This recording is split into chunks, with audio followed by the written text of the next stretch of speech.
Okay, just finished this section and wow, my mind is blown. It starts with that insane trap at Fumaguan. Pure genius how they lured the cannibals and those terrifying giant apes into the barbican, then sealed it. Watching the cannibals turn on the blinded apes, brutal but you couldn't look away.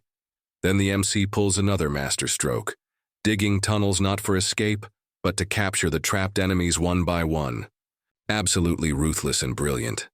It never occurred to me that if they just left the cannibal warriors inside, they wouldn't actually starve, but probably only a handful would be left alive in the end.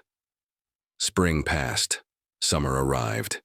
This was your 4th year in this place, April 1st. Not April Fool's Day to mess with you, but definitely a day the Han tribe could boast about for a lifetime. Our currency had been officially issued. You'd been busy for a whole month preparing for this day, mainly stockpiling goods. Luckily, the tribe wasn't too large, so you could still manage things for now. In the Han tribe's major workshops, the managers were animatedly reading out the notice from above. The core message, day off today. Those tribespeople who had rushed to work early in the morning, having already arrived, were instead dumbfounded when they heard about the day off. Not excited, but panicked.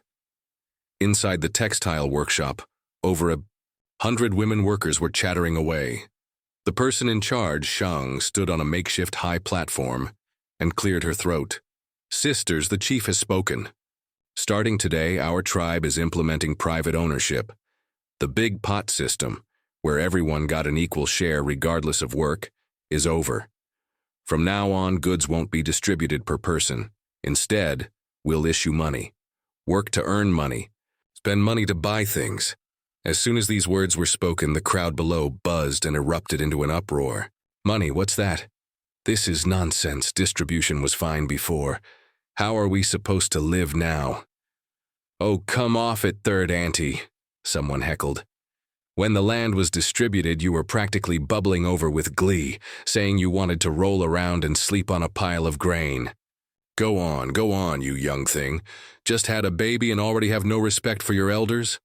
That third auntie, red-faced and flustered, tried to pull rank as an elder to bluff her way through. I reckon it's because the land's been divided. The tribe probably doesn't have stored grain anymore, someone analyzed. Goods definitely can't be distributed casually anymore either. There are so many people. Walking from here to Luoyang Commandery would nearly break your legs. How could they possibly divide things evenly? Sigh, now that you put it that way, it seems to make sense. On the platform, Shang scanned the crowd, clapped her hands to signal for quiet, and drew everyone's attention back. Quiet down. Quiet. Have you all forgotten the land was distributed this spring?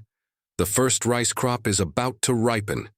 In a few days, every household will have grain. No one will starve. However, our tribe has many people. While there's enough grain, there's only so much meat. The tribe's cattle and sheep look numerous, but they can't withstand so many of us eating them. If we really ate freely, they'd be gone in a few days. Things will be different from now on. You work here, get paid. Besides the grain harvested from your land, want meat? Buy it yourself. Want to raise chickens, ducks, pigs, or sheep? Use money to get them from the breeding area. As soon as Shang finished speaking, discussions broke out below again, but the topic still revolved around small worries about the future. Sigh, raising pigs and sheep ourselves. Sounds nice, but when you think about it, it's not worth it. It was better when the tribe distributed them. How is it not better? If you have your own pigs and sheep, you can eat whenever you want. Ha, you wish. How many people in your family to slaughter a whole pig? How many days can you eat it? I bet before you finish the meat, the rest will spoil. Even if you salt it. Can that taste compare to fresh meat? Before, when the tribe distributed meat, it was snapped up the same day. So much less hassle. If we raise them ourselves in the future, are we supposed to just gnaw on crispy salted meat jerky through spring, summer, and autumn? Hey, looks like you've only had a couple of good years and already your tastes are getting picky. Forgotten the times when you didn't know where your next meal was coming from? Now you even turn your nose up at dried meat, wanting fresh meat every day. Easy for you to say. If you're so tough, then you don't eat fresh meat. Aren't you just arguing for argument's sake? All right, Shang interrupted at the right moment. Everyone listen, I haven't explained how to use this money yet. She picked up a tray from a nearby table. Wow. Neatly arranged on it was a set of 10 brand new Han tribe coins. In the morning light, that pile of metal things glittered, incredibly eye-catching. Everyone's gaze was instantly drawn to them. This is our Han tribe's money, Shang announced. There are 10 types in total. They're all called money, just different sizes and weights, and they can be exchanged for different things. Now I'll tell everyone about the benefits and uses of this money. As Shang spoke, she carried the tray down from the platform and walked among the lined-up crowd, talking as she went, making sure everyone could get a clear look at what the money looked like. I heard what you were worrying about just now. Someone mentioned slaughtering a pig at home, being unable to finish it, worrying it would spoil, and not wanting to gnaw on salted jerky. What's to be done? In the past, that really would have been difficult. But now that we have money, it's not a problem at all. As soon as this was said, those few who were just discussing the pork issue immediately pricked up their ears. If you slaughter a pig at home and can't finish it, you can sell the leftover meat. Just like you said, your family can't finish it. But other families might not want the bother of raising their own. If they want meat, can't they just trade with you for a piece? Of course, I know you might have thought of this, but didn't know what to trade with. Say you offer grain, but the meat seller doesn't want it. He wants a piece of animal hide, which you don't have. Or maybe someone else has a hide, but feels they're losing out trading it for just a small piece of meat, yet they can't finish. Large piece. That brings things to a standstill, doesn't it? Shang paused, watching the crowd below nod like chickens pecking rice. Yes, this problem was all too real. But now, things are different. Shang raised her voice. Starting today, basically everything tangible in our Han tribe can be exchanged using money. Plus, the money comes in different denominations that can be exchanged for each other, allowing you to make exact change. This way, you can use the exact amount of money needed for whatever you want to buy. And those who sell things for money can then use that money to get what they want. Isn't that convenient? Buzz! The crowd erupted again. Everyone was astonished. They hadn't expected money to be so amazing. Didn't this mean you could buy anything? It was practically a wonder. Tool. Manager Shang, then can I use the money from selling pork to trade for grain? Yes, of course you can. Manager Shang, can I trade my surplus grain for money and then use the money to get a small handcart? Yes. I already said. Here in the Han tribe, as long as someone is selling it, you can use money to trade for it. It's just that different things require different amounts of money. Whatever you want to trade for, just save up enough money. Shang's words were decisive and resonant. The crowd nodded repeatedly in excitement, sensing deep down that the Han tribe was probably truly about to undergo a major change. This money made trading incredibly convenient. Just then, the woman who had been clamoring about wanting fresh meat every day suddenly had a peculiar train of thought and asked an extremely tricky question, instantly stumping Shang, who had prepared for this explanation for days. Manager Shang, I have another question. We work here every day, and the men are either farming or working elsewhere. Even if someone at home can raise a pig, who has the time to slaughter it and sell the meat themselves? How do we handle that? This question really stunned Shang. She felt a headache coming on. In the past few days, the chief had gathered the managers like her for meetings, mainly to explain the benefits and usage of the money so they could clarify it for the workers. But this question was a bit beyond the scope. It seemed to be a practical life detail, not directly related to the principles of money, but it definitely affected everyone's lives.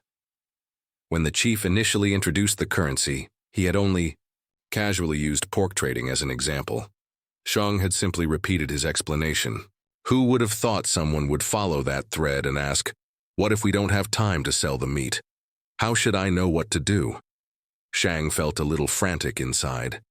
Well, Shang was still trying to formulate her words when, unexpectedly, The woman who had asked the question spoke again.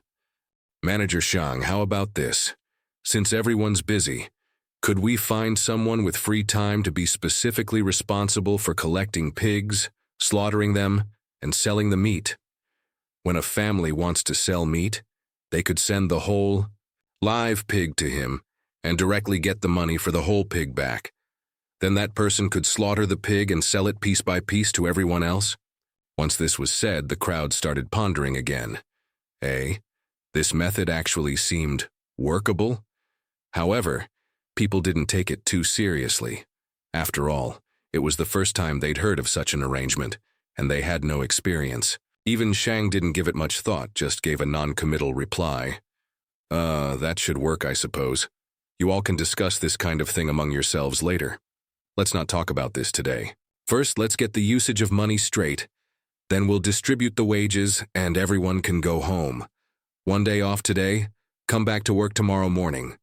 So, Shang continued to educate everyone about the 10 denominations of the currency. 1, 2, and 5 yuan, a basic copper coin unit. These 3 were gleaming yellow copper coins. 10 yuan exchanged for 1 jiao, a unit worth 1/10 of a yuan. The jiao also came in 1, 2, and 5 denominations. These jiao coins were meticulously designed by you. A brass ring surrounding a silver core, a two-toned bimetallic coin, very stylish. 10 jiao equaled 1 yuan, the main currency unit. The yuan was even more impressive, with 4 denominations, 1, 2, 5, and 10. All were stamped from glittering silver. The 10 yuan silver coin was currently the largest denomination in the Han tribe. This counted as serious money. After all, the average monthly wage in the tribe was only about 30 yuan, which was just 3 10 yuan silver coins. As for a 100 yuan denomination, not yet. That would have to wait until you discovered a large gold mine in the future. After explaining the basics of the currency, Shang announced the official standard prices for grain, giving everyone a baseline understanding of the money's value. Of course, this wasn't something people could memorize in a day, and you had prepared for that.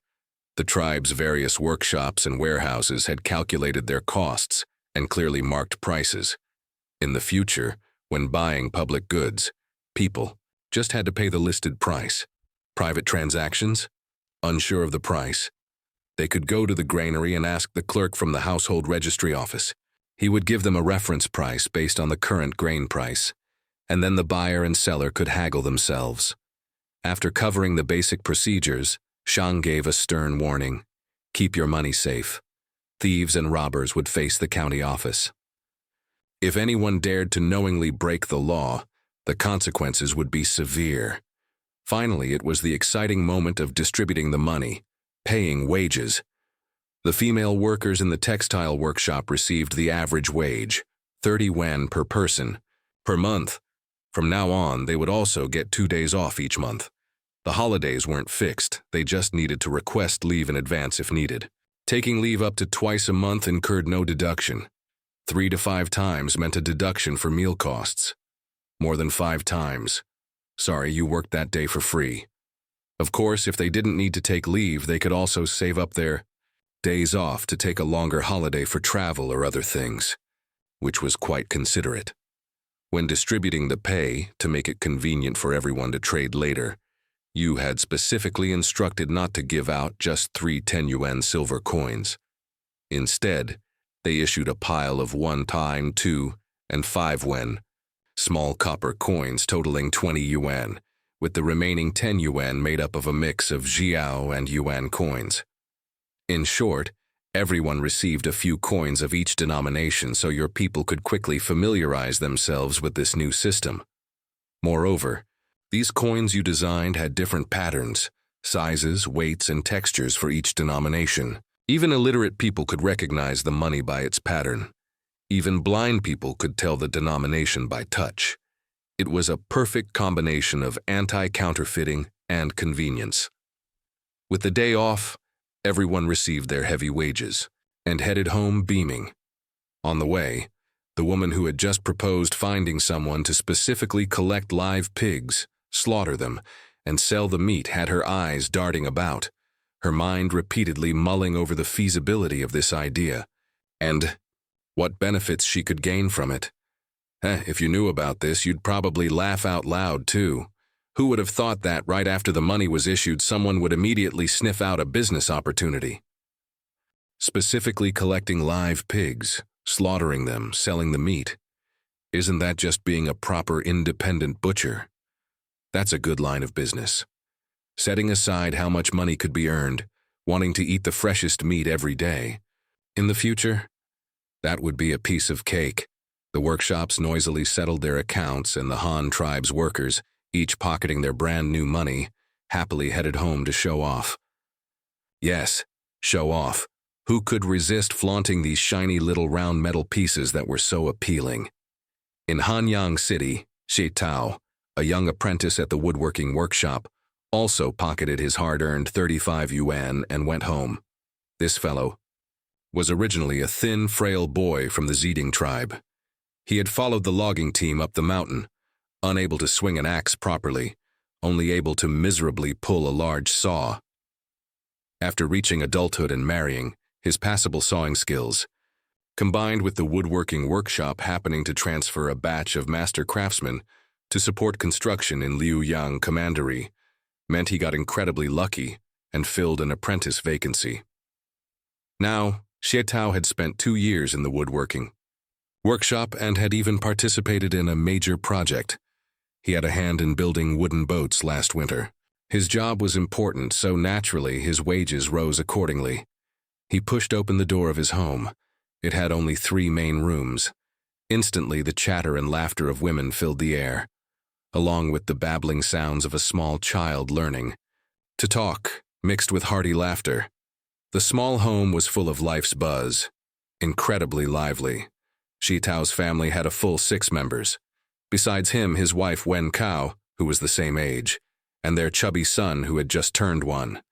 There was also a legacy pregnant woman rescued from the fire tribe years ago, plus a disabled fellow sent over by Yu Fu in exchange for an ox cart. Of course, the pregnant woman had long since given birth to her child, a little girl now 3.5 years old. As for the somewhat disabled fellow assigned to her, she hadn't rejected him. In this household of mixed origins yet unusual harmony, only Xie Tao and Wen Chao were wage earners. Xie Tao was a carpenter, and Wen Chao skilled at identifying dye. Plants worked in the new dye house opened by Xiao Dai. The disabled fellow brought by Yu Fu had previously hauled bricks at construction sites in Hanyang City. His wife stayed home, looking after the 2 children and doubling as the family cook. However, last year, infrastructure construction in Hanyang City mostly wrapped up, and this year land was distributed. So this temporary couple transitioned into full-time farmers, cultivating land, raising chickens, and looking after the kids. A complete package deal at home. Therefore, only 2 people in the family now drew wages, but their combined income wasn't small, totaling 65 yuan. As Hanyang City's population began migrating outwards, mix and match families like Xie Tao's were becoming less common, and young couples where both partners worked in workshops within the city were even rarer. Hey, look at this money. Isn't high something? Xie Tao dumped the coins onto the wooden table with a clatter, starting to reminisce about the hard past and appreciate the present. Think back, our tribe only had about 100 people. To defend our home, we fought wolves at the gate all night. Afterwards, the chief only rewarded each person with a single copper button. Now, look at this money. Even the smallest 1 yuan coin is bigger than that copper button. Our Han tribe is awesome. Unfortunately, the others in the family didn't share his deep sentiments. They had all joined later. The era of about 100 people was like a myth to them. Still, having joined the Han tribe only 2 or 3 years ago, the earth-shattering changes were enough to make them stand tall with pride. The 2 women had no time to listen to him ramble on. They had their heads together, deep in a heated discussion about how to spend the money. What did the family need? Oil, salt, sauce, vinegar, or new clothes? How much did things cost in the tribe store? Their mental abacuses were clicking away furiously.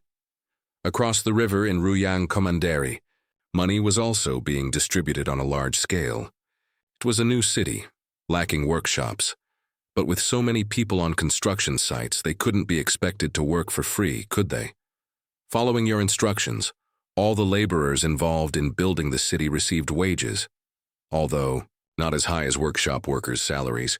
It was enough to buy food to fill their bellies and perhaps get some new clothes and shoes. Once this money reached their hands, it was basically in one hand and out the other, making a round trip back to you through grain purchases. But this process was essential. Why? To make these simple folks understand what money was and get used to using it. However, for one particular individual in Ruyang Commandery, familiarity with this stuff was developing at an unnaturally fast pace. In Ruyang Commandery's newly planned government office district, a row of impressive tile-roofed houses had been the first to spring up. Stationed here was the big shot responsible for the entire defense of Ruyang Commandery. Shuda at this moment. Shuda was hunched over his desk, eyes gleaming like a hungry wolf spotting meat, staring intently at a silver coin in his hand. This was his salary, a full 100 yuan.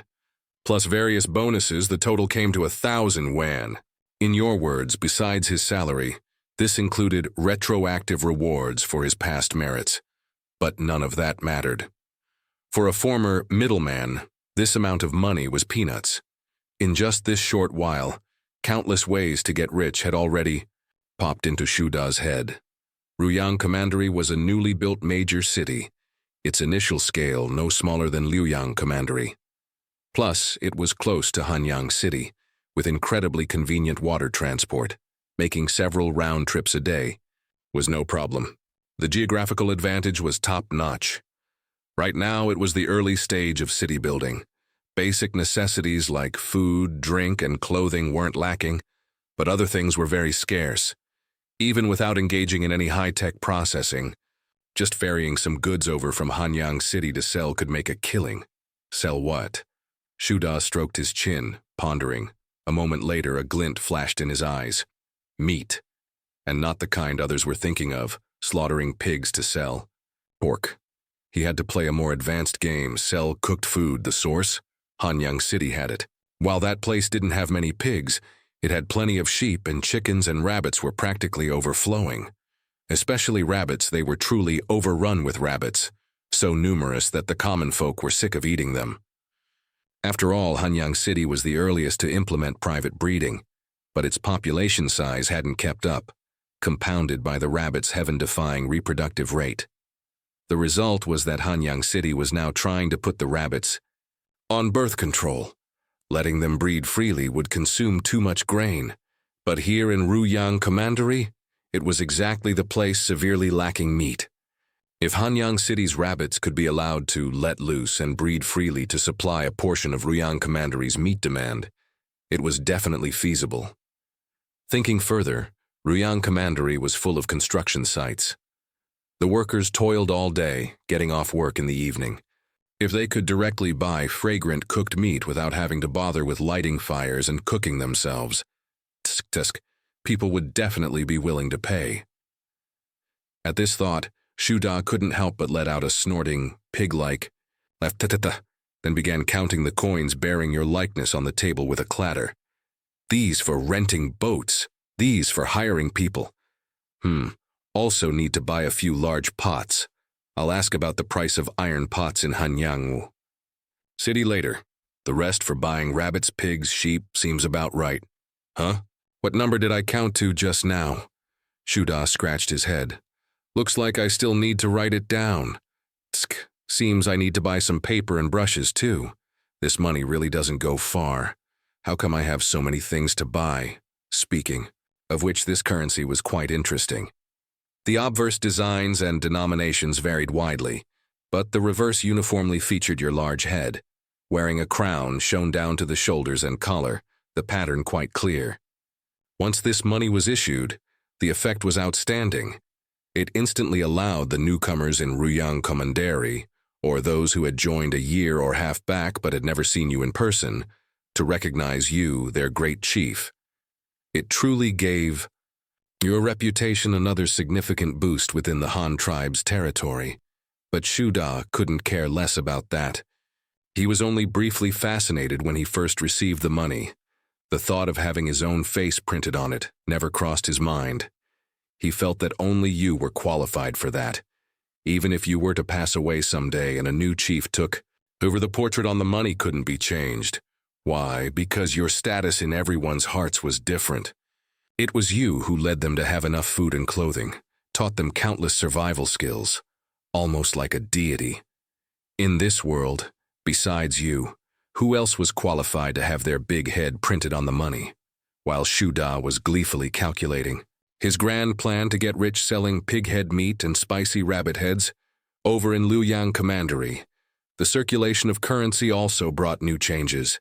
Somewhat surprisingly, the first changes didn't occur within Luoyang Commandery itself, but within the Ling tribe, the group living on the wetland islet, who were not yet officially part of the Han tribe. Spring had arrived, the ice had melted, and bamboo rafts and small boats could once again bustle back and forth.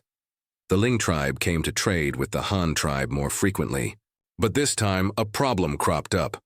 The two sides argued for the first time over the method of settlement. "We really don't want any money. Just trade the goods for enough salt and cloth this time." A Ling tribe youth with a small mustache, looking quite shrewd, was stamping his foot in agitation. "Even if you give us money, we can't eat it or drink it back home. It's useless." The young man was panicked. This was his first time leading a trading expedition, and now, the previously smooth barter system was being disrupted. The other party insisted on stuffing a pile of shiny metal discs into their hands. Honestly, the things were quite pretty. He even considered trading for some to take back as ornaments. But that was all. Besides being nice to look at, serving as a small diversion, they couldn't be eaten, drunk, or worn. What bloody use were they? His mission was to trade for salt and cloth. If he failed the mission and brought back a pile of worthless scrap metal, wouldn't he get skinned alive? The person responsible for receiving them in Luoyang Commandery was a clerk from the commandery's household registry office, none other than clan leader Chai, who used to be specifically responsible for dealing with the Ling tribe. Although he now held a minor official post, he was still doing his old job. No. Clan leader Chai's attitude was firm. "This is our chief's intention. From now on, all transactions must be settled with money. We can only give you money. But don't worry, the things you want are sold in our city. Can't you just take the money and buy them yourself? If that's the case, why can't you just trade the goods directly to us?" The mustached youth was about to lose his mind. "Wouldn't that be simpler? Why insist that we take the money and then go trade again ourselves? Isn't that making things needlessly complicated?" The leader of the Ling tribe delegation looked thoroughly displeased, a million objections swirling in his mind. Why had the perfectly good barter system suddenly changed? Any other time might have been acceptable, but it had to happen when he was leading the group. If he messed this up, he'd definitely face criticism back home. But the Han tribe's stance was firm. Payment upon delivery, cash on the barrelhead. Even if the money barely warmed their hands before being handed back, the procedure had to be followed. In your words, this was called rules, and no one could break them. Of course, your hidden agenda was, get these country bumpkins used to using money, fast. The Ling tribe members hemmed and hawed for a long time, but in the end they had no choice but to grudgingly accept it. They handed over the goods and received the money. However, with the advent of private ownership, many things took on a different flavor. Previously, the Ling tribe would paddle their rafts to the shore, trade with the Han tribe manager, and the goods would enter Luoyang Commandery. How they were distributed to individual households was the Han tribe's internal affair. Not anymore. Now, if they wanted to sell goods to the common people, there were two paths. Either trade with the Luoyang Commandery officials first, who would then retail the goods to the populace, or the Ling tribe could pay an urban management fee themselves and then set up stalls to hawk their wares within the city. The second option was too big a leap for the Ling tribe right now. They couldn't manage it yet. They could only choose the first option, a process similar to before. Once inside the city, the Liuyang commandery side immediately summoned clerks to handle the accounting. After a flurry of counting and valuation, they handed a pile of shiny coins to the Ling tribe members. Then, the Ling tribe submitted their shopping list, and the cost was calculated according to the Han tribe's prices. The result was that the pile of money had barely warmed the hands of the Ling tribe's mustached leader before it returned to the Han tribe's accounts, without even moving location. The young leader's mouth twitched as he watched. What a pointless waste of time. As they were leaving, clan leader Chai pulled the mustached youth aside and revealed some inside information. The goods your tribe produces will need to be accounted for separately in the future. One category is tools and utensils, like bamboo, brush handles, baskets, hampers, steamers, shallow trays, silkworm rearing trays, brooms, and cooling mats. These bamboo products can still be traded like today.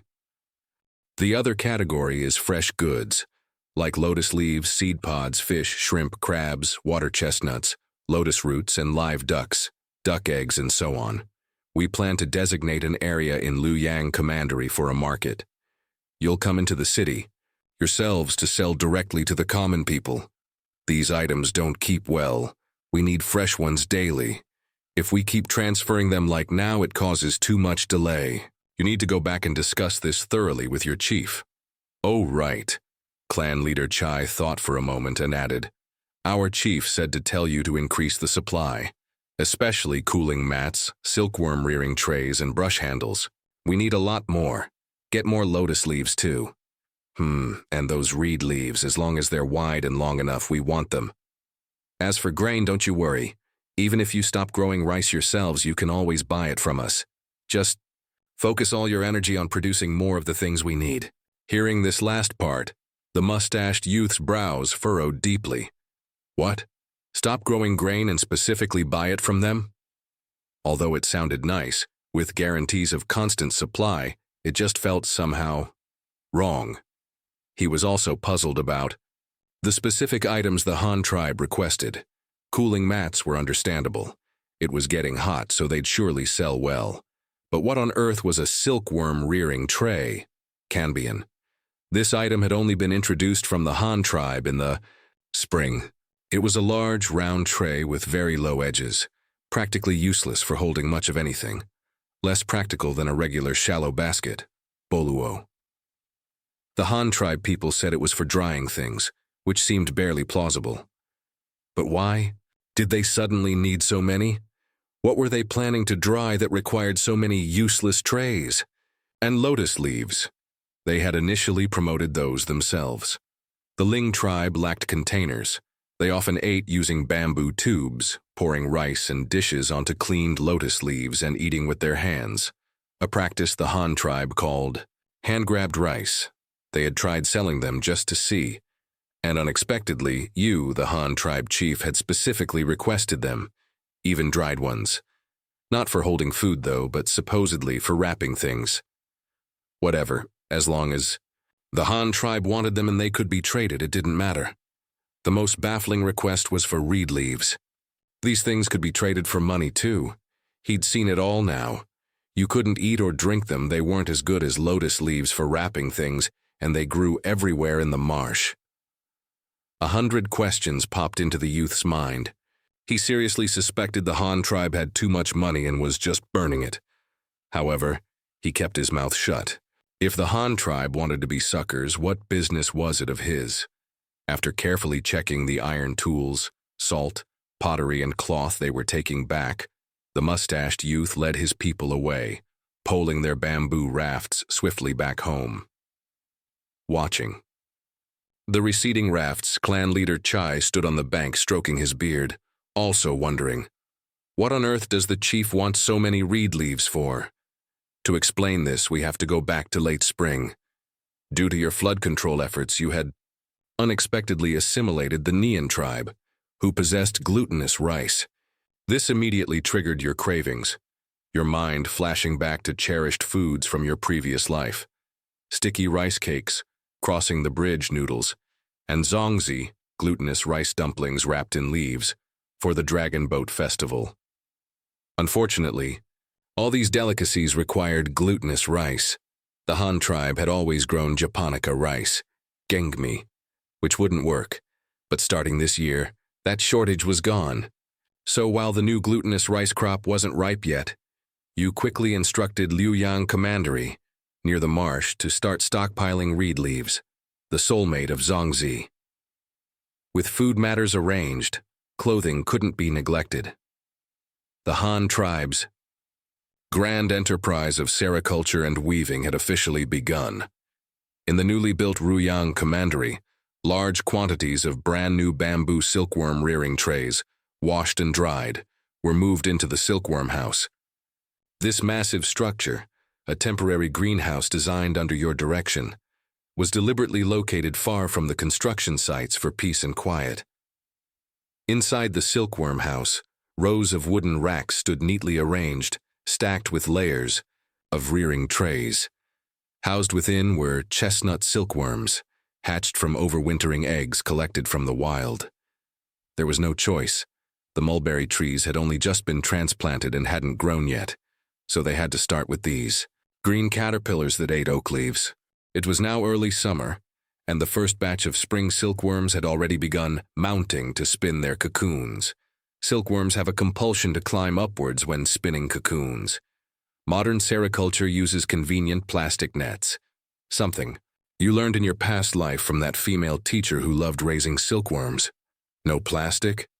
The ancient working people had their own wisdom.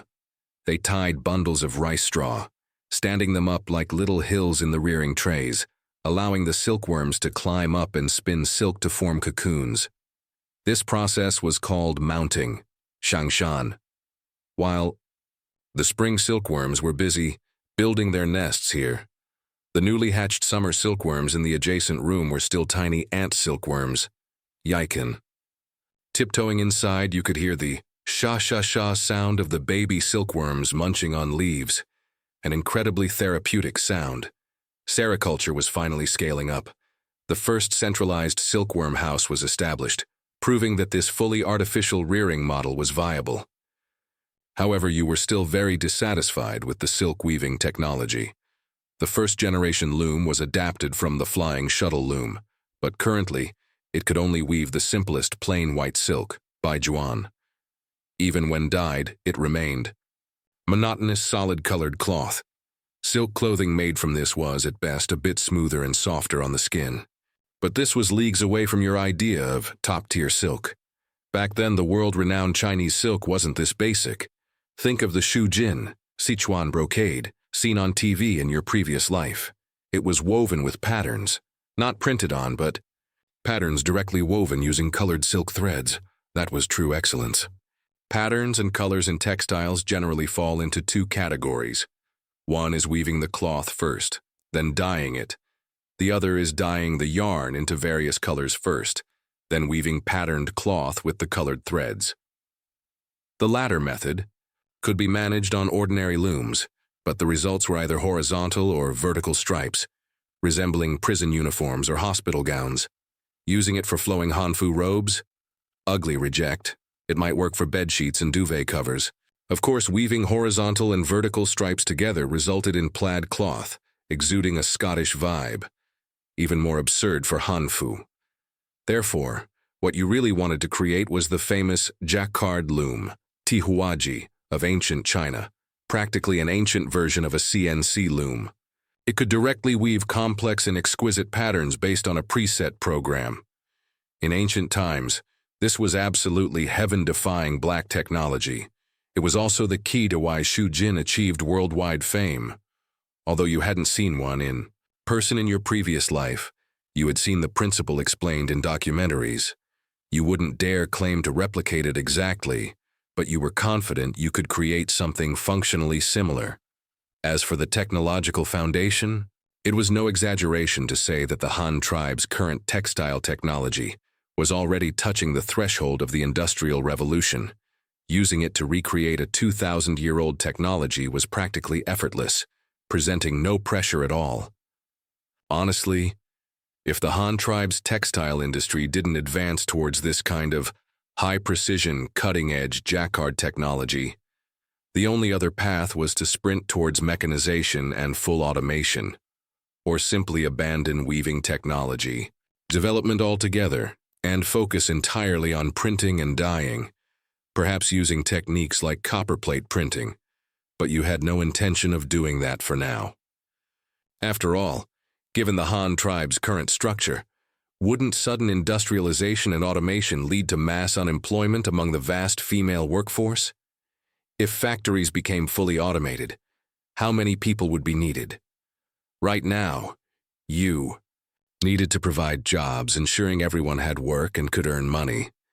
Therefore, the development direction had to be technological upgrading, not simple efficiency improvement. This new loom sounded impressive, called numerical encoding, but it was actually worlds apart from the computer numerical control, CNC, of your era. How could technology from millennia ago have a CPU? The so-called encoding was entirely manual, feeling, well, quite distant from how coders tapped out code. The main body of the loom wasn't heavily altered. The key lay in that encoding. The principle, frankly, shared some similarities with the cross-stitch you might have played with as a child. Cross-stitch involves drawing a grid on fabric, then using different colored threads to make little X marks in the squares, ultimately assembling a pattern from a collection of pixels or mosaics. This loom operated on a similar idea. It didn't have gridded fabric, but the cloth itself was woven from countless warp threads, vertical, and weft threads, horizontal. This crisscrossing structure could also be seen as a series of tiny squares. Ordinary weaving simply involves controlling two sets of warp threads, Group A and Group B, to alternately rise and fall, allowing the weft thread to pass through and form the cloth. But to weave patterns directly, you couldn't just crudely divide them into two groups. For example, if you wanted to weave a yellow pattern onto black cloth, you'd need to precisely lift specific warp threads at designated spots, then pass the yellow weft thread through, making the yellow visible, just like cross-stitch, where you fill in yellow in the appropriate squares within the same row. This new loom did exactly that job. First, the heddle control rods that manage the opening and closing of the warp threads had to be modified. After modification, although still divided into A and B groups, the brilliant part was every single warp thread could be controlled individually. This was precision work. How was it done? A row of thin iron wires was installed on the heddle control rods, matching the number of warp threads, one wire per thread. The wire passed down through a small loop, the heddle eye, on the warp thread, while the top ends formed a neat row of push rods. The core component controlling the numerical encoding resembled a massive scroll of bamboo slips woven from long bamboo strips. Each bamboo strip was like one horizontal row of squares in cross-stitch, with each square corresponding to a warp thread. At positions needing color filling, i.e. where the warp thread needed lifting, a hole was drilled in the bamboo strip. Finally, this scroll, the bamboo slip program, was mounted above the heddle control rods. This way, whenever the heddle control rods attempted to lift the warp threads, the top end of the corresponding iron wire would hit the bamboo strip. For a warp thread that needed lifting, its wire would align perfectly with a hole in the bamboo strip and rise smoothly. For a thread that shouldn't be lifted, its wire would hit a solid part of the strip, no hole, and be held down, unable to rise. It was practically the world's earliest form of binary programming. Hole dagger 1, allow lift. No hole, bow 0, block lift. Then, after each weft thread was woven, the system would switch to the next bamboo strip, which had a different pattern of holes. Arranging these strips in the order dictated by the desired pattern, and linking them together created a repeating program, the encoding. This scroll of bamboo strips was fashioned somewhat like tank tracks, looped over two rollers and gears, and laid flat directly above the loom, ensuring the iron wires from the heddle rods could interface perfectly with the program. As for linkage, several clever crankshafts and connecting rods on the sides of the machine connected the weaver's treadles to the gears driving the encoded bamboo scroll above. Thus, every time the weaver pressed a treadle, the program automatically advanced to the next line, the next bamboo strip, repeating the cycle. This piece of ancient high-tech, this marvel of early engineering, wasn't based on impossibly complex principles. The main materials were iron wire, wood, and drilled bamboo strips. The real challenge lay in the culture, pattern design. Even if you could weave patterns, you couldn't stick to the same ones forever, right? Patterns naturally needed to be increasingly intricate and stylish to be sufficiently impressive. You didn't build a new machine from scratch, but performed a heavy modification on the existing flying shuttle loom.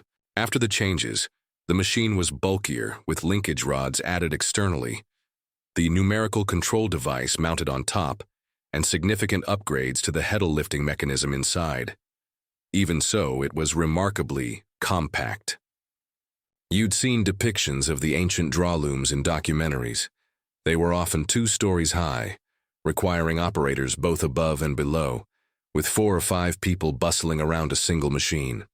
Your modified version could fit in a standard, single-story house, occupied less space, and incorporated the advanced flying shuttle technology, making its efficiency and operability somewhat better than the original concept. Theoretically, one person could operate it, during the weaving process at least. Changing shuttles with different colored threads or swapping out the encoded program still required an assistant. Therefore, the standard setup was 1 machine, 2 people, 1 skilled weaver, and 1 apprentice helper. Efficiency. Well, because silk thread is much finer than hemp or wool, and the numerical control steps were more complex, a machine that could previously weave 10 meters of woolen cloth a day could now only manage about 2 meters of this. Fine material at maximum output. Efficiency dropped by a factor of 5, but you weren't demanding high speeds. Slow work yields fine results, after all. If it were as easy as weaving burlap sacks, could it still be called a luxury item? Besides, both the mechanical complexity and this level of efficiency represented the absolute ceiling of current technology. It took half a month, but the first pattern-controlled loom was finally completed. You had also designed the first batch of bamboo strip programs, a set for glazed dragon patterns, one for auspicious cloud patterns, and another capable of directly weaving Han character banners. Loading this program and the corresponding 2-colored silk threads allowed the loom to rapidly weave a long, continuous strip of Han character national flags, which could then be cut to size. Half a month flew by, and the fields also reached a crucial moment in the year. The first rice harvest was ripe. As far as the eye could see, a sea of gold. In the paddies, the tribespeople's enthusiasm for work was clearly many times higher than in previous years. Why? Because this time, after paying the required grain tax, the rest of the harvest belonged entirely to them. Their own land could finally store their own grain. The feeling was indescribably wonderful. This year's grain fields presented a drastically different picture compared to previous years. First, wheat had fallen out of favor. Only 50 mu, a unit of land area, roughly 600 square meters in the Han tribe's system, were planted in total.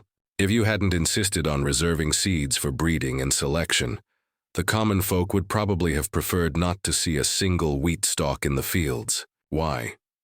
The rice paddies over there were already golden yellow, awaiting harvest, while the wheat here was still stubbornly green. Not only did it have a longer growing cycle, but its yield couldn't match rice either. Besides, life wasn't impossible. Without flour, anyone whose head hadn't been kicked by a donkey knew which crop to plant. Second, the land on the east bank of the Rushui River was entirely planted with glutinous rice acquired from the Nian tribe this year. Although the Han tribe's more advanced cultivation methods were used, the yield was still lower than Japonica rice, about a quarter less. Coupled with the principle, rarity increases value, you decreed with a stroke of the pen that glutinous rice still in the husk would be priced at 1 jiao and 5 wen per jin, a unit of weight, roughly half a kilogram, the same price as soybeans. However, the tribespeople weren't yet accustomed to eating this plump, round, glutinous rice, making widespread Promotion somewhat difficult. This issue would have to wait until the reed leaves arrived from Luoyang Commandery to make zongzi. It was just a pity that suitable fillings hadn't been found yet. Eating plain white zongzi always felt like something was missing. The final difference was the explosive increase in corn cultivation. For the first season, the men's fields were entirely planted with rice, while the women's supplementary fields were, under your mandatory directive, all planted with corn. Corn was great stuff. Short growing cycle, ripening in just 3 months, and its yield was no worse than rice. Calculated using the Han tribe's standard mu, 600 square meters, the average yield per mu could exceed 700 jin. However, because it was planted in early spring, the growing period dragged on a bit longer than expected, surprisingly ripening at the same time as the spring rice. Why did you mandate planting a season of corn? There was one main objective: rapidly accumulate more seeds. Spread corn cultivation on a large scale first to solve the food problem for those few newly established major cities this year. New cities, just starting out, lacked the well-developed irrigation canals and fields of Hanyang City. To make them self-sufficient, the highly adaptable and relatively drought-resistant corn became the best choice, although it was a coarse grain. With a rougher texture, in the current situation, filling bellies was the absolute priority. Therefore, as soon as the corn was harvested in Hanyang City, the government immediately enforced a compulsory purchase of the entire crop. After threshing and drying, it was swiftly transported to the newly built cities, accompanied by a strict order: plant it immediately. New cities will plant corn this year, and you must harvest 2 seasons before winter. Otherwise, prepare to starve. By mid-April, the entire Hanyang City, as far as the eye could see, was a sea of gold. Not only was the central square paved with drying grain, but even the city's 4 main roads and various small alleys were occupied by grain. Although the planted area seemed unchanged, the scene was completely different from the communal grain drying during the public ownership era. Now, with private ownership, each household had to account for their own share. Thus everyone used their ingenuity, finding every nook and cranny to dry their precious harvest. The busyness continued until the end of April. Only after the second season rice seedlings were transplanted did the tax collection work officially begin. The rule was 4/10, but in practice going door to weigh grain was impossible. The county office lacked the manpower. You finally made the call. Randomly select 10 mu of land, weigh the yield per mu, calculate an average, and based on this standard, each household would pay 4/10 of their grain as tax. Simple, crude, efficiency first. Early in the morning, every household had to leave someone at home to wait. County clerks driving large 4-wheeled double ox carts began sweeping through the households to collect grain. Each family had also opened their doors wide in advance, preparing the grain they needed to pay. Why leave someone at home? Of course, for the head of the household to make their mark and sign. This was necessary to match the household registers, prevent tax evasion, and allow the government to avoid double collecting or missing collections. Nearing noon, 8.5-year-old little Ku Bing stood on tiptoe, peering out the doorway, finally spotting the approaching grain collection ox cart. "Little kid, where are your adults?" shouted a clerk from the household registry office dressed in a black official robe and wearing a leather headband symbolizing the Zizuo, craftsman thinker rank, while flipping through the yellow household register and tax ledger in his hands. His sharp eyes suddenly noticed the cloud-patterned copper button on Ku Bing's head, prompting him to take a second look at the boy. This clerk had only been promoted last year and hadn't been with the Han tribe long, but he knew what this type of cloud-patterned copper button signified. Although not a formal rank, everyone wearing one belonged to the original group of veterans who had followed you from the beginning, building the tribe. They were figures that a minor Jizuo like him couldn't easily provoke. He wondered inwardly, how did this little brat earn this merit? However, Ku Bing was clearly long immune to such looks of surprise and envy. He neither explained nor showed, off, simply fetching his mother quickly. The grain collection process was efficient. Besides the large cart for hauling grain, there was also a funnel cart, a sturdy, albeit simple-looking wooden frame supporting a large funnel, with a stack of empty sacks ready below. Bing's mother carried the grain to the doorway, and several clerks swiftly began measuring it with bushels, bagging it, and loading it onto the cart.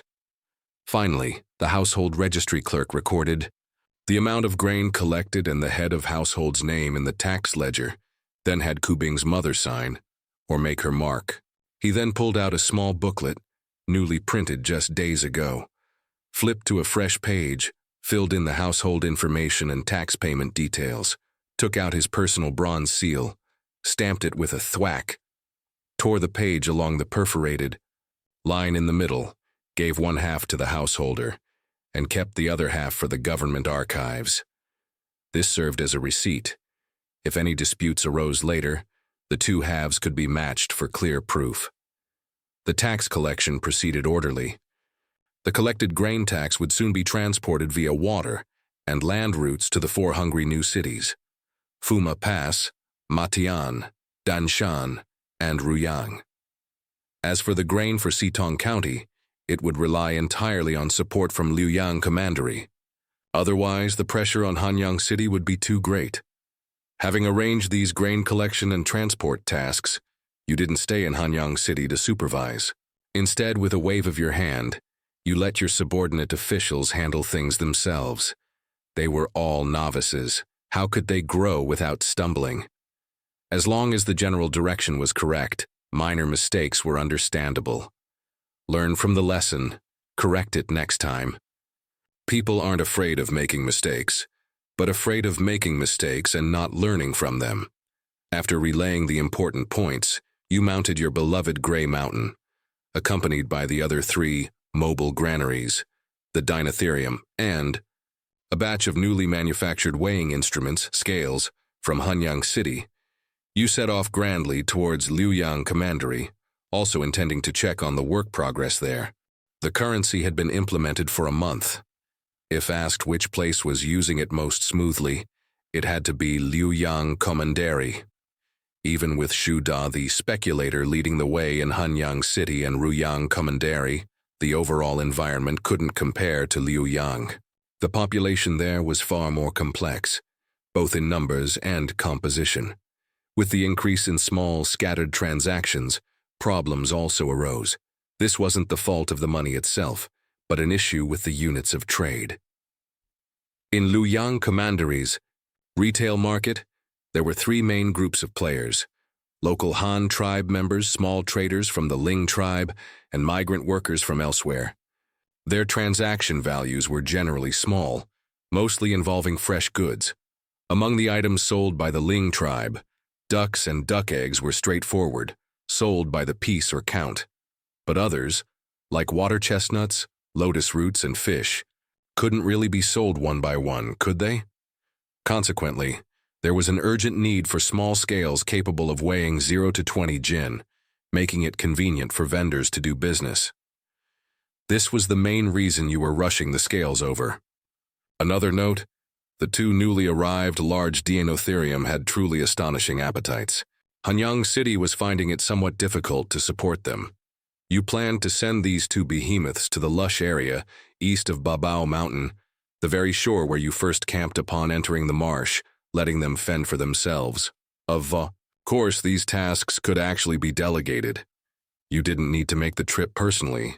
The compelling reason you absolutely had to go this time was an important matter. According to Da Shu's regular reports, something strange had occurred in Liuyang Commandery, especially after the currency distribution and the rise of scattered trading.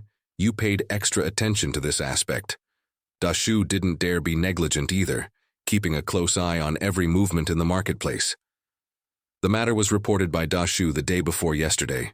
He said that about 3 or 4 days prior, the Ling tribe came to Liuyang Commandery to sell goods as usual. But that day, their wares suddenly included a peculiar plant. It looked just like corn stalks stripped of their leaves. They were selling them in Liuyang Commandery for 5 wen per stalk. Keep in mind, this price wasn't cheap. 5 wen was enough for an adult to eat a full meal, the kind that leaves you stuffed. But the bizarre thing was, this unremarkable item sold like hotcakes. On the first day, not many people bought it. By the second day, as soon as the Ling tribe's rafts docked, the stuff practically vanished in seconds.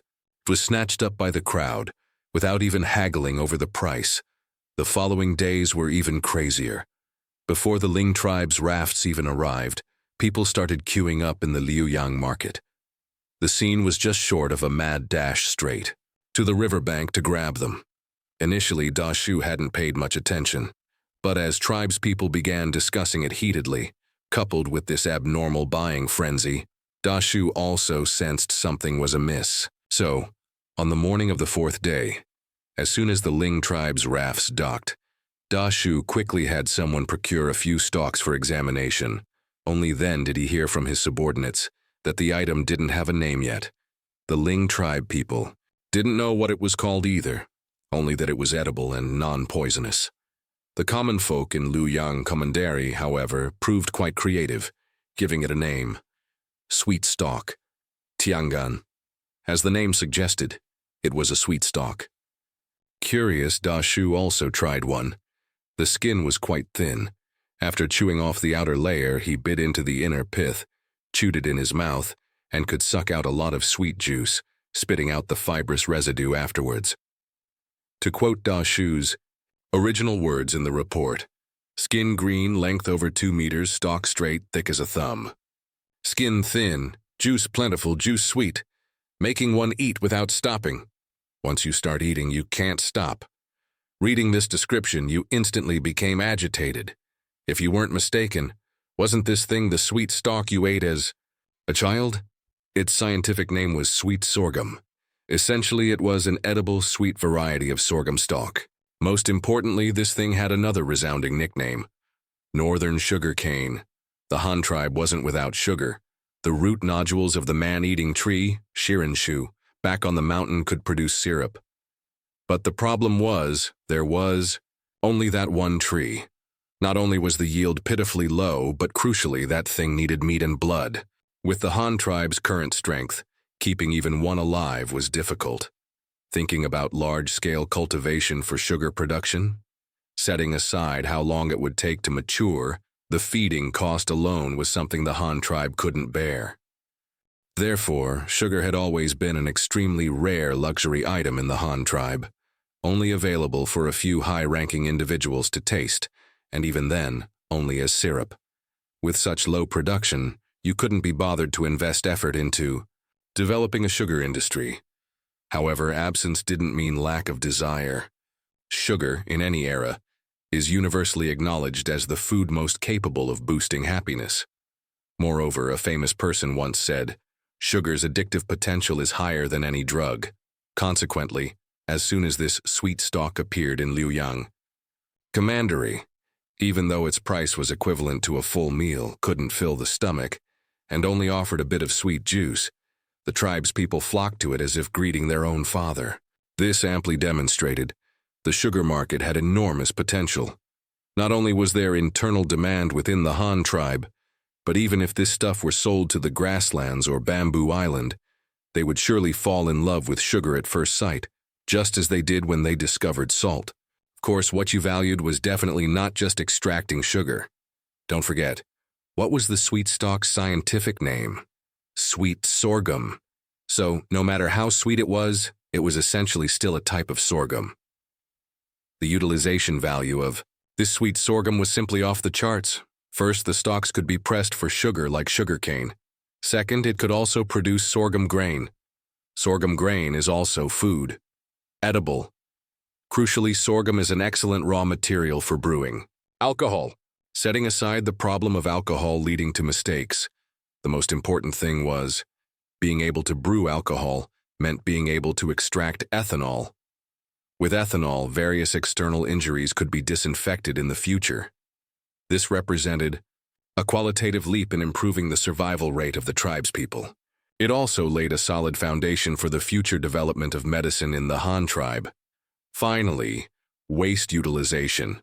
Sorghum grain for brewing, stalks for sugar extraction, the leftover skins and residue after sugar extraction, similar to bagasse, from sugarcane were top-grade feed for livestock. Not only did they have a sweet taste that livestock loved, but they were also high in energy, promoting rapid growth. Even if not used as feed, this waste residue could also be pulped to make paper. This was practically a miracle crop, valuable from head to toe. Having discovered such a treasure, how could you possibly sit still in Hanyang City if it weren't for needing to oversee the tax collection these past 2 days? You would have galloped Gray Mountain straight to Liuyang Commandery long ago. However, going now wasn't too late. After all, your goal wasn't just to sample a few sweet stalks to satisfy a craving. The main purpose of this trip was to figure out how to obtain sweet sorghum seeds, then attempt large-scale cultivation to lay a solid raw material foundation for the Han tribe's future brewing and sugar industries. The grand procession set off. 4 imposing Dinotherium led the way, followed by a dozen creaking ox carts laden with supplies. You led this team, trudging along for 2 days, finally reaching the territory of Liuyang Commandery. It was already the afternoon of the 2nd day when you arrived, the sun nearing the horizon. The fresh goods market had long since closed, and you didn't catch even a glimpse of the spectacular scene you'd envisioned, the mad rush to buy sweet stalks. However, the city streets were dotted with little kids chewing on sweet stalks as they walked, and some old men, clutching half a bamboo tube and a shallow basket, were squatting on the ground, diligently rubbing corn kernels off the cob. "Chief, I saved a bundle of sweet stalks for you this morning, hehe.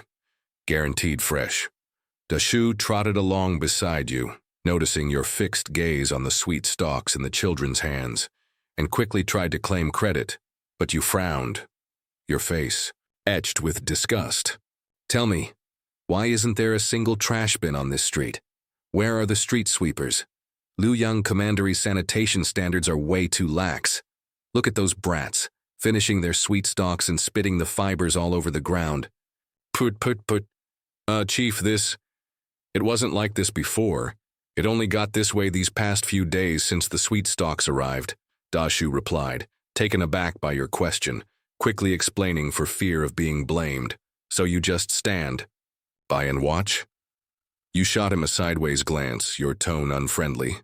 "Well, the commandery hasn't had the spare hands to deal with this yet. Trash, well, it's just swept once in the morning and once in the evening. Right now, we're mainly keeping an eye on the Ling tribe, seeing exactly how much money they're raking in from us by selling these sweet stalks. We estimate they've made over 10,000 yuan just selling sweet stalks these past few days. Chief, isn't this bad for our tribe? That's our hard-earned money." Dashu looked pained and worried. You weren't quite as concerned about the money. The Ling tribe made a good profit selling sweet stalks, sure, but they couldn't spend that money elsewhere. In the end, wouldn't they have to obediently come back and spend it in the Han tribe? When the Han tribe sold things to them, they made money too. Money needs to circulate to be effective. On the contrary, the urban waste problem set off alarm bells in your mind. Medical conditions in this era were abysmal, and the city population was dense. If environmental hygiene wasn't managed properly, an epidemic breaking out would be no laughing matter. "Stop worrying about that bit of money for now." You waved your hand dismissively, your tone decisive. "Solve this trash problem first. Have the Liuyang Commandery Household Registry Office recruit some able-bodied disabled individuals or elderly, folks from each ward and neighborhood. Assign them sections to manage and get these streets swept clean every day. Tools and carts should be uniformly arranged by the household office." You paused, your mind racing. "Right, place a bamboo basket trash bin every 100 meters on the streets. Also, have the punishment office send out patrol teams. Anyone caught littering gets fined 1 yuan on the spot. The commandery governor's office also needs to send people out to shout about it everywhere, publicizing the trash bins and fines, so people don't get fined unknowingly. Remember, the fine isn't the goal, it's the means. What I want is clean streets, with no one casually littering. Got it?" A simple yet effective management method spilled out. "Yes, Chief, I understand." Dashu nodded and bowed hastily, quickly leading you towards the newly constructed government office district. Construction on this area had only just begun this year. Only a few buildings stood sparsely, with most of the area still a bustling construction site. Building a government office district wasn't unique to Luoyang Commandery. Hanyang City's initial design had been flawed. The area was too small, incredibly failing to reserve separate land for government offices and schools, which caused you considerable distress. Adhering to the spirit of don't fall into the same pit twice, you had issued a strict order. All future newly built county seats must have independent government office districts. Stepping into the independent commandery governor's compound. Wow, it was spacious. Only a dozen or so clerks were listlessly on duty here, organizing documents and calculating data. Upon asking, you learned that most officials were out in the field, busy with various tasks throughout the city. While Hanyang Commandery was frantic, things weren't idle here either. The newly harvested grain needed counting and warehousing, and a portion of grain and seeds had to be allocated and swiftly sent to support the construction of Sitong County. Plus, Luoyang Commandery itself had numerous ongoing projects requiring manpower everywhere. Dashu led you into the main hall, and soon following your instructions brought out the urban planning map of Luoyang Commandery. Unrolling it revealed an impressive sight. The entire Luoyang Commandery now consisted of 5 separate yet adjacent, earthen-walled cities. Each one was larger in area than Hanyang City. Using your trendy term, these were called wards, fangshi, yuba. Designated the administrative level of these wards as township level, 1 level below a county, but 1 level above a village. Currently, besides a sparsely populated government district and a temporary settlement area filled with rammed earth huts for workers, only 3 wards were considered proper residential areas. The migrant workers who hadn't officially joined, the Han tribe, were temporarily housed in the huts of the settlement area. However, after transferring over 10,000 people early in the year, this area had also become much quieter. Even so, since spring began, tribes from the south had continued to arrive sporadically, families in tow, seeking refuge. Although their numbers were less than 1/10 of last year's influx, you remained intensely curious about and eager for that southern region. After all, in these times, what could possibly excite you more than a steady stream of new population? However, this matter couldn't be rushed. It required steady progress. Instead of daydreaming, it was better to figure out how to effectively utilize the people already on hand. You leaned back lazily in your chair, tapping your finger on the map rhythmically. Tap, tap, tap, your gaze sharp. After pondering for a while, you picked up a pen and began sketching rapidly on the map. Luoyang Commandery was situated on a small plain. The Luoyang River bordered it to the east, and to the west lay the dense forest belonging to Luoyang Commandery.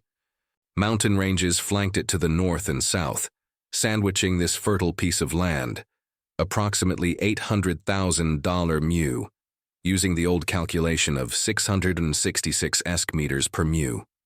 If calculated using the 600 esc meter mu you were now promoting, the total area easily exceeded 1 million mu.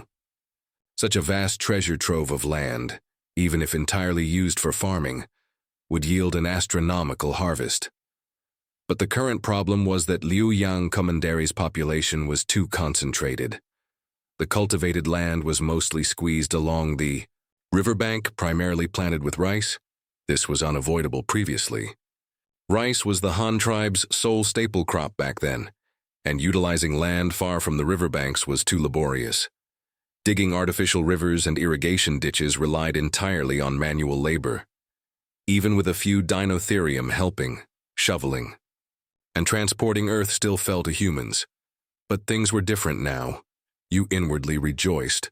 The Han tribe now had wheat, corn, and soybeans suitable for large-scale cultivation, and soon, even sorghum could be arranged. With these drought-resistant treasures, Luoyang Commandery's population could be dispersed like scattered beans. Let the common folk move deeper into the farmlands, establishing villages to cultivate new crops. While defense might be weaker, the surrounding wild beasts had mostly been cleared out by the Han tribe. Besides, building enclosed villages could offer some degree of protection, A smile signifying, everything is under control, touched the corners of your lips. A new blueprint had already taken shape in your mind.